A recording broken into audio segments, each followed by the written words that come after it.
বাংলাদেশে তার জন্ম নয়, নেই রক্তের কোনো বন্ধনও, তবু মায়ের বন্ধনে আবদ্ধ হয়েছেন বাংলাদেশের সাথে। গল্পটা ব্রিটিশ নাগরিক মিস লুসি হল্টের। প্রায় 60 বছর ধরে আছেন এদেশে।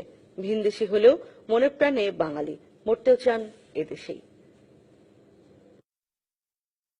ইংল্যান্ডের সেন্ট হেলেন শহরে মিস লুসি হল্টের জন্ম 1930 সালে। 30 বছর বয়সে বরিশাল অক্সফোর্ড মিশনের হাসপাতালে আসেন সেবায়েত হিসাবে। 2 বছর বাদে ফেরবার কথা থাকলেও প্রকৃতি, মানুষ আর মানুষের ভালোবাসা আবৃষ্ট করে তাকে। তাই তো 56 বছর ধরে লাল সবুজের দেশে মাখামাখি ব্রিটিশ এই নাগরিকের। পরিবার পরিজন ফেলে এ বিদেশিনী একা থাকেন অক্সফোর্ড মিশনের ছোট্ট একটি কক্ষে। নামমাত্র উপার্জন বলতে বাংলায় অনুবাদ। যদিও ব্রিটিশ নাগরিক হওয়াতে 70 পাউন্ড বা 1006 টাকা পান মাসিক ভাতা, তাও আবার বিলিয়ে দেন অসহায়দের মাঝে। সঞ্চয় বলতে কেবলই বাঙালিদের ভালোবাসা।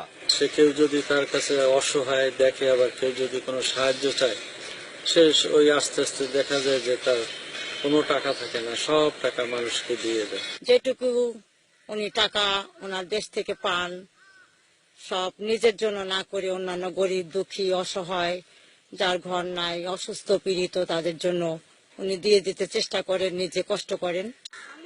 71-এর স্মৃতি রয়েছে চোখ জুড়ে। মুক্তিযুদ্ধে আয়া হয়ে যশোরের ফাতেমা হাসপাতালে আহতদের সেবা দেওয়া যেন তার অনন্য দৃষ্টান্ত, যদিও মেলেনি কোনো স্বীকৃতি।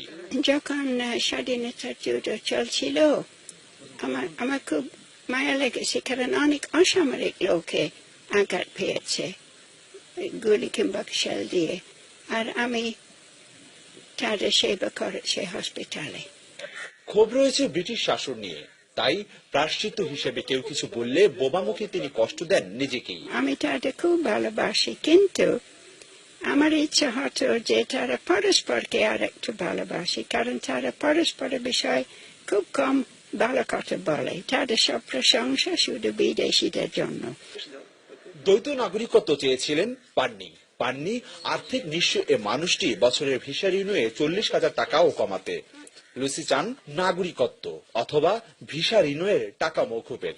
38,000 আমাকে দিতে হবে আমার ভিসার জন্য, আর আমি খুব কৃতজ্ঞ হতাম যদি সরকার আমাকে একটা কনসেশন দিত, কারণ দেখুন আমি অনেক বছর এই দেশে আছি।